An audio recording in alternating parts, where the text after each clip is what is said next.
I hope you die in prison as well." The courtroom fell silent the moment those words were spoken. The judge's voice was steady, but heavy, as if the weight of what had happened could not be ignored. In front of him stood a 17-year-old girl, Veronica Torres. She did not cry. She did not look afraid. She stood still, almost as if she believed none of this was real. Beside her were two others. Nicholas Evans, also 17, and Callum Miller, 18. 3 young faces. 3 lives about to change forever. Then came the sentence. Life in prison. No parole. Gasps filled the room. A few people shook their heads. Others stared in silence. Veronica blinked slowly, her confidence fading for the first time. Just hours before, she had believed her age would protect her. She thought being a minor meant she would walk away with a lighter punishment. But she was wrong. And as the courtroom doors closed behind her, one question remained in the air. How did 3 teenagers end up here? The story begins weeks earlier, in Gwinnett County, Georgia, a quiet place where most days pass without anything unusual. People went to work. Children went to school. Life moved at a calm, steady pace. Veronica Torres was known by some as confident, even bold. She spent time on her phone, talking to people, meeting new friends, and living a life that looked normal on the outside. But behind that normal life, something darker was beginning to grow. Nicholas Evans was different. Quiet, often following others rather than leading. He was the kind of person who didn't always think ahead. He listened more than he spoke. Callum Miller, the oldest of the 3, had already stepped into adulthood at 18. He carried himself with more control, but also with a sense of risk. He was not afraid to make decisions that others might avoid. Somewhere along the way, their paths crossed. At first, it was just conversations. Small ideas. Nothing serious. But slowly, those ideas began to change. Money became the topic. They wanted it. Needed it. And they wanted it fast. The plan did not appear all at once. It grew over time, like a thought that keeps returning until it becomes something real. They talked about ways to get money. Easy ways. Quick ways. Then one idea stood out. Robbery. But not just any robbery. They needed someone who would trust them.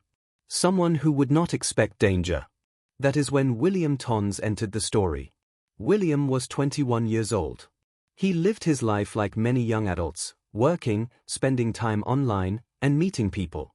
He did not know that he was being watched, chosen, and slowly pulled into a plan he could not see. Veronica was the key. She reached out to William, speaking kindly, building trust. She offered something that would make him agree to meet her. Something that made the meeting seem harmless. And it worked. This was one of the quiet moments. No noise. No danger yet. Just messages, plans, and a meeting being arranged. But behind those messages, something serious was already set in motion. Nicholas and Callum knew what would happen next. They were not part of the conversation with William, but they were part of the plan. They would be waiting. Days passed, and the plan became clearer. They chose a location. A place that was quiet, away from crowds, where no one would interrupt. A place where things could go wrong, and no one would know. The night of the meeting arrived. William made his way to the location, likely thinking it would be a normal encounter. He had no reason to expect danger. No reason to feel afraid. Veronica was already there. Somewhere nearby, hidden from view, Nicholas and Callum waited. This was a turning point. A moment where everything could still have stopped. A moment where someone could have said no. Where someone could have walked away. But no one did. William stepped closer. The trap was set. And within seconds, everything changed. From calm to chaos. From a simple meeting to something far more serious. And as the night grew darker, the plan they believed was simple began to spiral into something none of them could control. Because what started as a robbery was about to become something much worse. The night air felt still, almost too quiet. William Tons stepped closer, his footsteps soft against the ground. Ahead of him stood Veronica Torres, her face calm, almost welcoming. There was nothing in her expression that warned him of danger. Nothing that told him to turn back. For a brief moment, everything seemed normal. They spoke. Simple words. The kind people say when they meet for the first time. A calm moment. A low point in the rhythm of the story, where nothing seems wrong. But hidden in the darkness, two figures watched. Nicholas Evans and Callum Miller stayed out of sight, waiting. Their hearts were likely racing, though their faces remained focused. This was the moment they had planned for. Everything depended on timing. William took another step forward. And then, the silence broke. Nicholas and Callum rushed out from their hiding place. Their movements were sudden, fast, and unexpected. William didn't have time to react. One moment he was standing, the next moment everything changed. The plan was supposed to be simple. Take his belongings. Leave. That was all. But things don't always go as planned. What began as a robbery quickly turned into something more serious. The situation became chaotic. Voices were raised. Movements became rough and uncoordinated. Fear replaced control. This was no longer a plan. It was a moment spinning out of control. Veronica stood nearby, no longer just the person who invited William there, but part of something much bigger now. The quiet setup had turned into a dangerous reality. Seconds felt longer than they were. And then, it was over. The three teenagers stood in the silence that followed. The calm had returned, but it was not the same calm as before. This was heavier. This was the kind of silence that comes after something irreversible has happened. They had what they came for. A phone. Personal belongings. But something else had happened too. Something they could not undo. William Tons was no longer moving.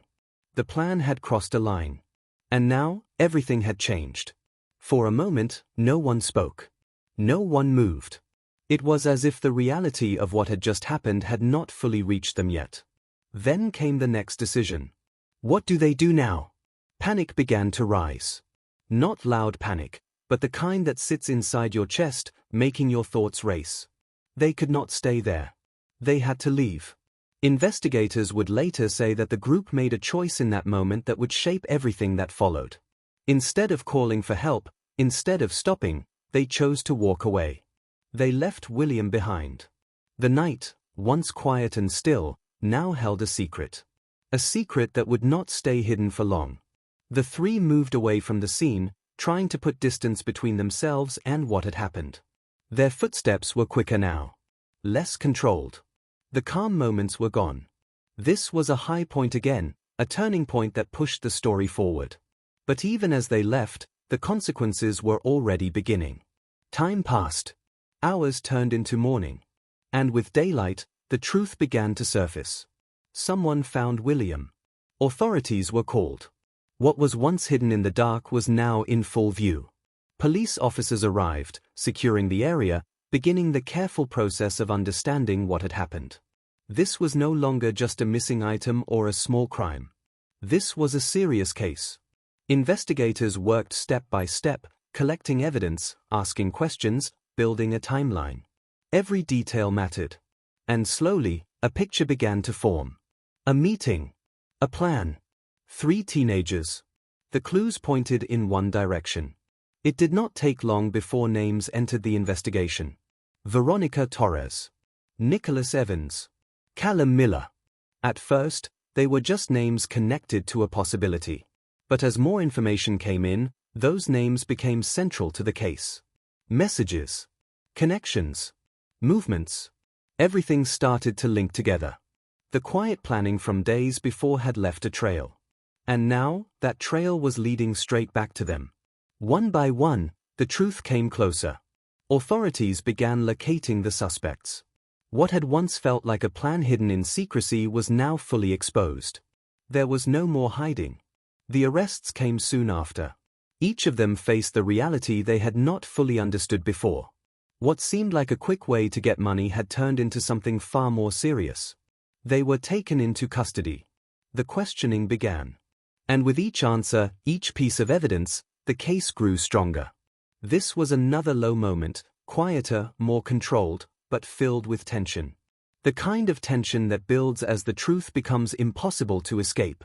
For Veronica, the situation may still have felt unreal. At 17, she believed her age would protect her, that the system would treat her differently. But the charges being prepared told a different story. This was not a small crime. This was not something that would simply pass. The investigation continued, detailed and careful. Prosecutors reviewed the evidence, building a case that would soon be presented in court. And when the charges were finally announced, they carried weight. Felony murder. Armed robbery. Words that changed everything. Words that meant the case would not be simple. The three teenagers were no longer just suspects. They were now facing the full force of the law. And as the case moved toward the courtroom, the outcome was no longer something they could control. Because soon, they would stand before a judge. And everything they believed would be tested.